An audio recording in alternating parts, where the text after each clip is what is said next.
coming. My name is Micaiah, and this is all about my mentorship in primary music education. The QR code that you see is a link to my digital portfolio, so if you want to scan it and take a look at that while I'm talking, you're more than welcome to. First things first, we're going to get our music brains going, and we're going to play a create your own rhythm game. So, I'm going to be passing around a sheet with rhythm paper on it. You'll see that it is split into sections and have hearts on it. The hearts represent the steady beat, and you're tasked with creating a rhythm. I have an example up there, if you can see it. So each one of these rhythms that you see on the board could go on one heart, and one heart only. So, let's pass this around. I'm going to give you guys a couple minutes to do it, and then we'll just talk about it.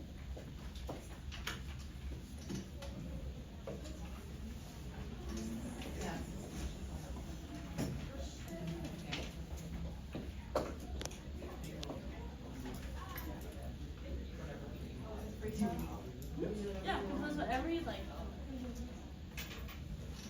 And this is it bigger for anyone that needs to see it.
Okay, so now that we've all had a couple minutes to fill it out and compose our own song, y'all are probably wondering why I had you do that. Well, in elementary school, they're tasked with learning the concept of steady beat and how steady beat relates to rhythm. So by the time they're in later school, like 3rd, 4th, 5th grade, they are able to basically write down any rhythm of a song that they hear. So you basically did what any 3rd grader today would do in their normal class. But keep those sheets around because those rhythms will become important later. As I'm sure you all know, I'm Micaiah, and this year I chose to study primary music education. I chose to study primary music education because music has always been a huge part of my life. I could always see myself doing something in it.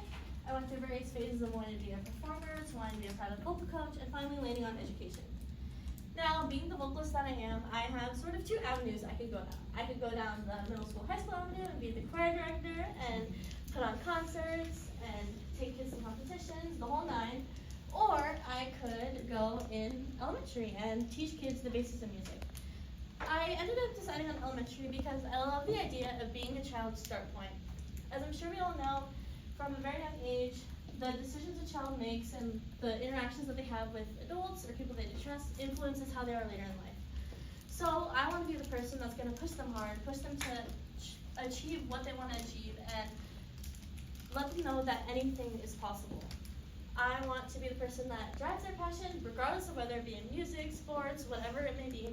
I want to be the person that reminds them that it can always be a part of their life, no matter how big or small part it might play. What we're going to talk about today, well first we're going to talk about what is ISM, the reason you're all here.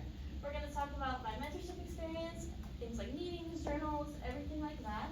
Then we're going to discuss the amazing product and wrap it up and talk about some future plans in there as well.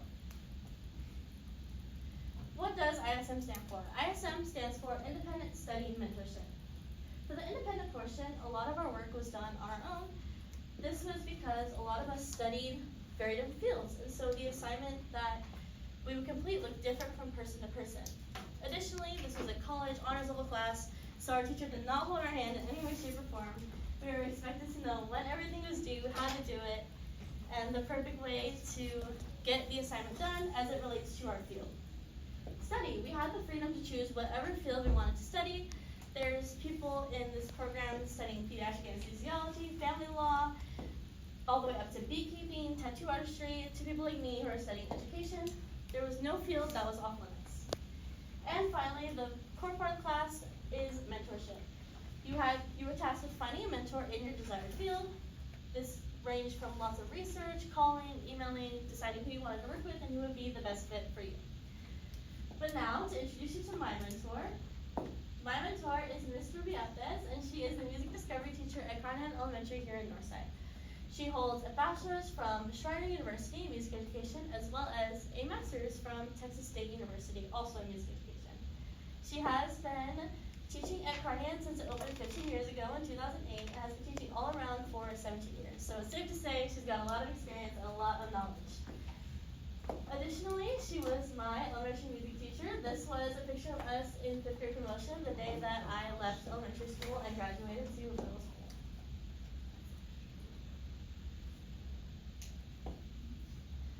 So, since she's a teacher and there's times in her day where she's teaching and not teaching, I really wanted to exploit that in order to get the most well-rounded view of education that I could. So, we ended up splitting 50-50 meetings during school or after I got off school. For morning meetings, we talked about class. I would go in and observe a class, see what they did that day, what they were learning, and then we would talk about it. This is where I learned things like child development and curriculum. I remember a certain lesson where they had learned the solfege scale, which for those of you that don't know is basically the alphabet of singing and how we categorize notes and intervals in songs. And I had asked her why that she had learned the harder intervals like do, mi, and so, which are a third interval part, rather than do, re, which are only a short interval part. And she had mentioned that this was because their brains were not developed enough to hear or reproduce that interval. So they started with the larger intervals so they understand the conjugate intervals, and then get into the shorter distance intervals later on in their career. And then in our afternoon meetings is when we would just chat about the field and talk about different things. This was good for me because my mentor is someone who is very real. She did not sugarcoat anything. And so I got a truly well-rounded view of education. We talked about things like central office and how those interactions go. We talked about leadership teams and working on different teams in the school. We talked about budgets, setting up budgets, planning events, and what specialist teachers are relied on for in our school because it is a lot.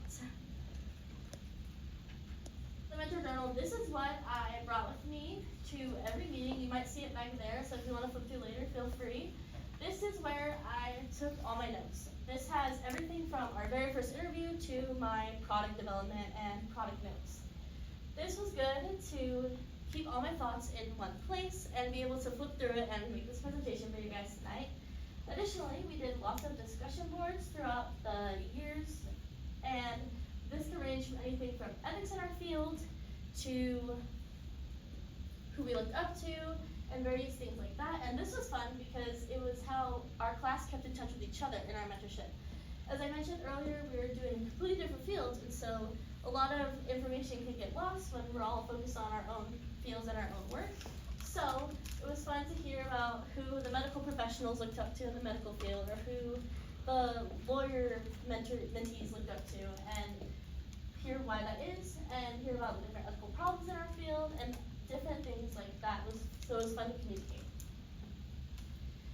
I had a couple of instances for hands-on learning. The first option that I did was I was able to plan a whole lesson. I talked with my mentor, planned it from start to finish, and then I was able to teach it. One of the things that we have talked about a lot in our meetings is how it is important to understand the kids you're teaching, and the best way to do that is by interacting with them. And so by being able to teach them, I was able to interact with them and understand how their brains worked and why they were giving me the answers they were, and what it was like to truly teach an elementary level classroom. So, as I mentioned, we planned a lesson together, and so for my lesson tonight, I'm going to teach you guys part of that lesson. So, the first thing we're going to do is we're going to start off by learning a little song. So I hope you all brought your singing voices. Our first song is called Old Mr. Rabbit, and it goes something like this. Old Mr. Rabbit, you've got a mighty habit of jumping in my garden and eating all my cabbage. So we're going to do I sing, you sing, and sing it line by line. Old Mr. Rabbit, Old Mr. Rabbit, got a mighty habit, got a mighty habit of jumping in my garden, of jumping in my garden and eating all my cabbage. and eating all my cabbage. Okay, now that we went through it line by line, we're going to combine a few to build our stamina and get up to the full song. Old Mr. Rabbit, you've got a mighty habit Old Mr. Rabbit, you've got a mighty habit of jumping in my garden and eating all my cabbage. of jumping in my garden and eating all my cabbage. Okay, great. Now we're going to put the full song together. Old Mr. Rabbit, you've got a mighty habit of jumping in my garden and eating all my cabbage. Old Mr. Rabbit, you've got a mighty habit of jumping in my garden and eating all my cabbage. Okay, great. Now that we know the song, I want to talk a little bit about the rhythm of the song. So if y'all can join me over here, we are going to write out the rhythm to the song and then talk about it. Now, for the sake of time, I'm going to fill in most of the rhythm, but we're going to do the first line together. So, as I mentioned earlier, music is all about the steady beat and the rhythms that go on the steady beat. So, if you look at the first line, Old Mr. Rabbit, you can kind of sense the 4 beats that are in the song. So, if we break it down beat by beat, we can figure out how many sounds are on each beat. So the first one, old, how many sounds? One, right. So we call this in elementary ta. Ta is one sound per beat. Now if we look at the second beat, Mr. How many? 2. Great. So we call that TT, and that would be 2 beats, 2 sounds per beat. Grab. How many? One. Good. So it'd be ta again. And then for the last one, it's one. Right. So it would be ta again. So for the rhythm for this song, it would be ta, ti, ti, ta, ta. Ta, ti, ti, ta, ta. Okay, awesome. So now that we figured out the first rhythm to the song, I'm going to write out the rest and then we're going to talk about it.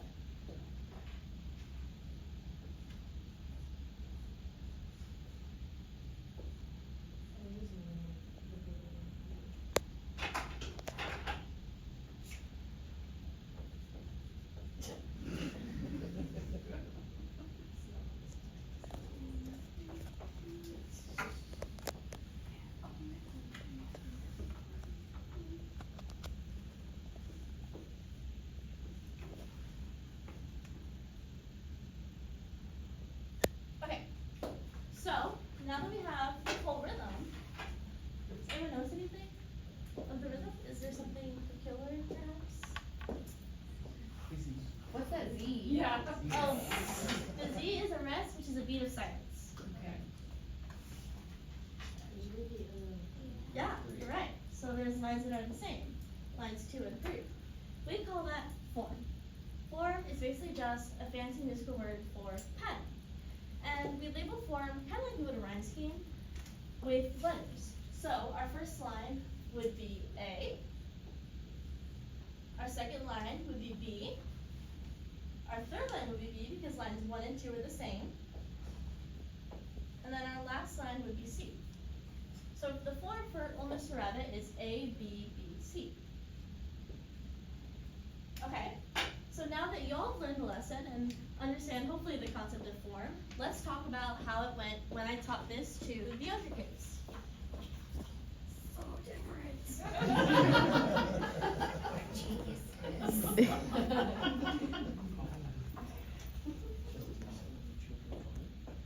Yes.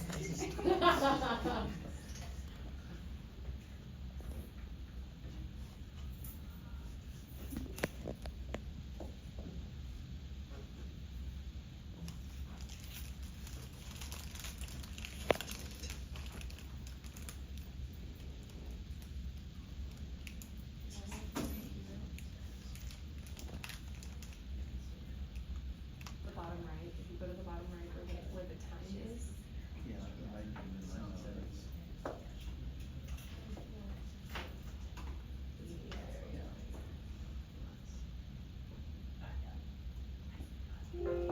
Yay.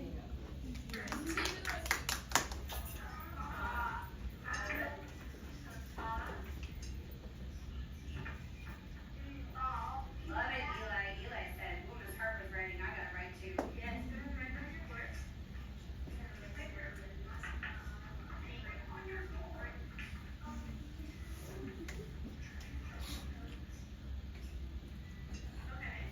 And fun little fact, Finley's sitting like right here.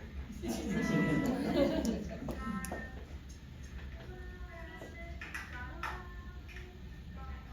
about rabbits in two parts. Rabbit. It's in two parts. It's not, if it's together, it would be rabbit. Rabbit. It's in two parts. Oh, there you go, color. Yep. Rabbit. Good, Jack. Let's what you thought about that. Okay. Next measure. Mighty. What is that?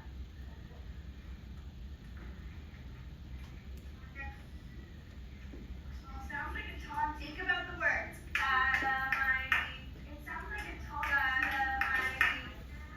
How many sounds? Say it loud. I said it first. Yes, you did, buddy. Elementary kids are so much fun.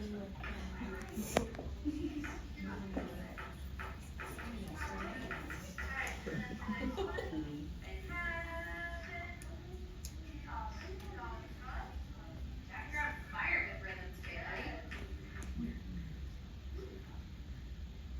I love the word sis. Jumping in my car, jumping in my. That's two teams. You are just letting Jack take the heart today. Love it.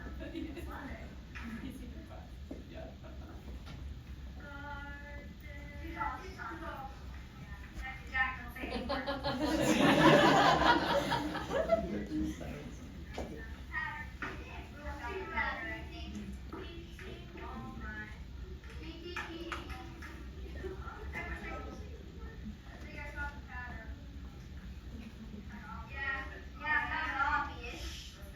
For perspective, I preface this by saying when you learn a song in two parts, because they learned the first part and the second part, there's usually a pattern. So that's why they were thinking about it. You told me not to say anything, but you can't stop it.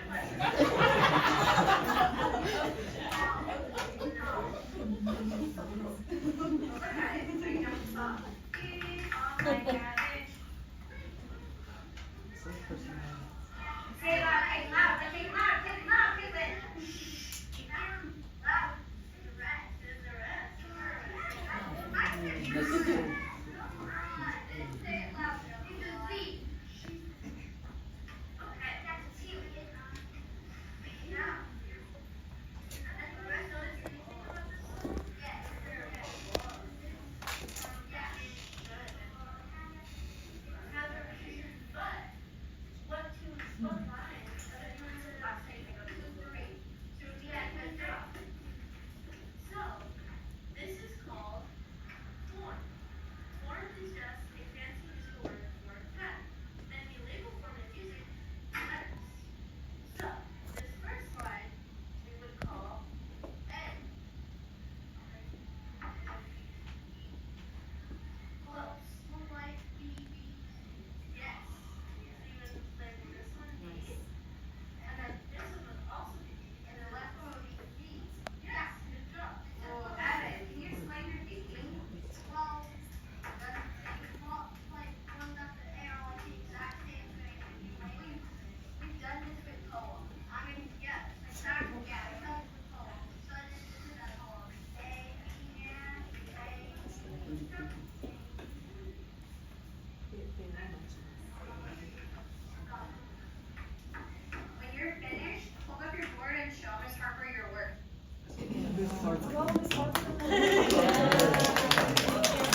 any thoughts on the?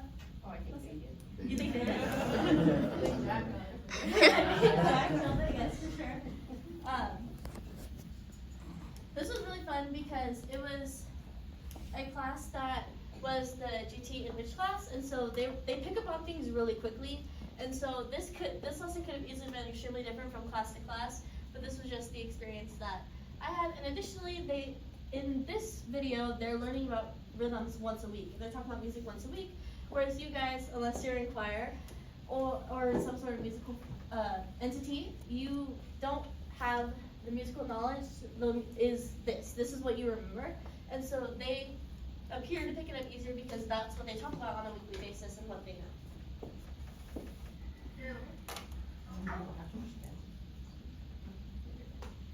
So that leads me into my product. So my product was in two parts. The first part was the lesson that you just witnessed, and the second part was centered around an issue in our field. One of the things that me and my mentor have constantly talked about throughout the year is how your first year of teaching is always your hardest, because you're still getting used to being alone with these kids, worrying about these kids when you go home at night, or planning lessons and knowing what to teach, how to teach it.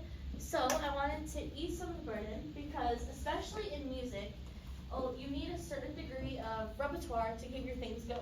I could easily teach that lesson on form, but if I don't have a song to teach it, then it's kind of pointless to an elementary kid, because they're not going to pick up on it. They're just going to hear you saying a bunch of words. They're not going to truly understand it unless they see it in a song. So I ended up creating a songbook and a website to give teachers an edge, to help them start their journey and begin teaching with some resources so they're not completely in the dark. This was the original brainstorming when I thought about my product. This one is for the binder of songs. For this one, we had to talk about what songs I was going to include, the concepts that they were going to teach, and how I was going to display it to the field. And the next one was the lesson plan. I had to pick the concept, pick the songs, and find out when I was going to teach it and what class I was going to teach it to. And now we're going to move on to talking about all things product and how we got to my final one. So we had 4 checkpoints, 25, 50, 75, and 100. For 25, we just focused on the lesson. I planned out everything, hashed out all the details, and got ready to teach it at 25%. For 50 through 100, we talked about the book. At 50, it was more deciding songs, deciding the concepts that they would teach. 75 was cleaning it up, typing everything, sort of finalizing everything. And then at 100, it was beefing everything up, making it look professional, and additionally adding it to a website. So for 25, this was the original map that I wrote when we discussed the lesson. We ended up choosing to teach rhythmic form because it was a concept that I could easily teach, and it was the one that they were next in line to sort of learn. And I wanted to make sure that I brought these kids forward and weren't teaching them something that they learned in fall semesters as I taught in the spring. I had to pick the music. I picked Old Mr. Rabbit, the one we learned tonight, and Turn the Glasses Over. We picked Old Mr. Rabbit because in the context of my mentor's lesson plans, this was a song that they would already know. And it's key, with especially elementary kids, to teach it with something that they already know so they can worry about learning the concept and not focusing on the song as well. Then, Turn the Glasses Over was our sort of tester song in which I had to ensure that they understood the concept. So I gave them the song and I said, hey guys, what's the form? And had them figure it out from there. And then we decided to teach it, which ended up being April 11th. 50, picking the songs. The key part here was I wanted to make sure I had a very diverse portfolio of songs, because as elementary music teachers, they teach everyone in the school, so they can teach 5-year-olds to 10-year-olds, and so I wanted to make sure that a 5-year-old wasn't struggling to learn a song that a 10-year-old could do, and a 10-year-old wasn't sort of not being challenged by learning a song that a 5-year-old would do. And I had to decide what concept they teach. This could be anything from pitches, so singular notes, rhythms, which we talked about a lot tonight, form, which we also talked about, and then I also had to write out the game rules. I found the games, wrote them out, so that teachers could play the game with their kids, as always, because elementary kids are very active, and the key is to get them moving, get them busy, so that they can focus on the lesson and truly get the most out of it. At 75, I turned everything digital. These are some sketches that I made on an iPad. I wrote out everything, typed out the concepts in the games, and I finalized the list of concepts. The key thing is that a lot of these songs can teach multiple different concepts, and so I had to find my sort of heavy hitter concept and the one that I would categorize to later in the website, which you'll see here in a minute. And then the 100, it was adding it all to the websites. We ended up splitting it between 3 pages. We did a welcome page explaining what the class was, what this was, a songs page, and a concepts and game rules page. We decided to do this because we talked about how teachers might not need both the song, concepts, games, so we split them up so that they can take what they need. If they just needed the song, they can take the song, print it out, write on it, do whatever they want. Or if they needed just the concepts, they can take that, or if they needed both, they can print both. And I also turned it into a book so that teachers could look through and decide everything. But no development comes without a few dilemmas. My dilemma was keeping on schedule. The 4 checkpoints helped, but being the national high school student that I am, I waited a lot of times till the week before to get everything done. And especially when I had to do all the songs and repeat the same process 8 to 10 times, it was a lot of work. But I ended up meeting the deadline, so don't worry. But it was a lot of work crammed into a short amount of time. The next thing was picking a concept that I could teach and do it justice, but also fit into my mentor's lesson plans. When I decided that I wanted to teach the lesson, I had to sit down with my mentor and discuss what lesson could I teach that fits into your plans, because as I mentioned before, I wanted to bring these kids forwards and not teach something that they had already learned months ago. And the hardest part for me personally was finding an organized way to display sheet music digitally. As I'm sure you've seen one of me writing out, and I'm going to pass out the book in a minute, it is not your typical sheet music. I can't just go on any staff app and create a sheet music with note heads and everything like that. I had to organize it. I had to keep it all lined up, and it had to be very, very professional looking. And so finding a way to do that was difficult, but I'm truly happy and proud of what we came up with. So all in all, I learned how to plan a lesson. I was able to teach it to kids and interact with them and get to know their thinking and their brains. And I helped give first-year teachers a song that they can use in their classroom and help give them an edge in the field. So the QR code you see is a link to my site. However, it is a Northside domain, so if you do not have a Northside account, it is not going to work. But I'm going to show it to you guys here in a minute, and also going to pass around the book that I made with the physical songs and concepts.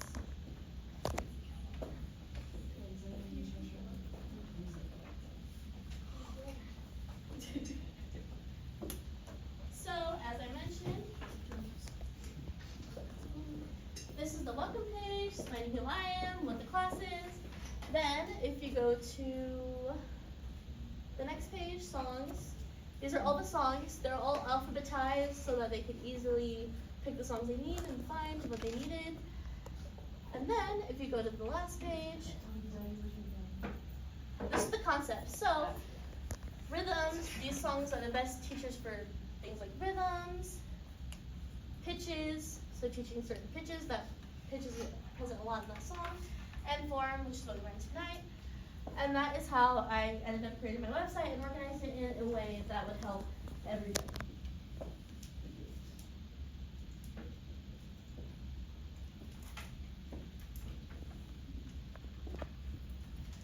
In conclusion, ISM has given me the opportunity to learn about my field and understand things that I didn't know before. And I think it would help me when I go into this. I'm not going in blind or unprepared. I have some knowledge and some experience in this field, and that'll help me down the road. And I'll use this experience to get a head start and be the best teacher that I can be. Anyone have any questions, comments?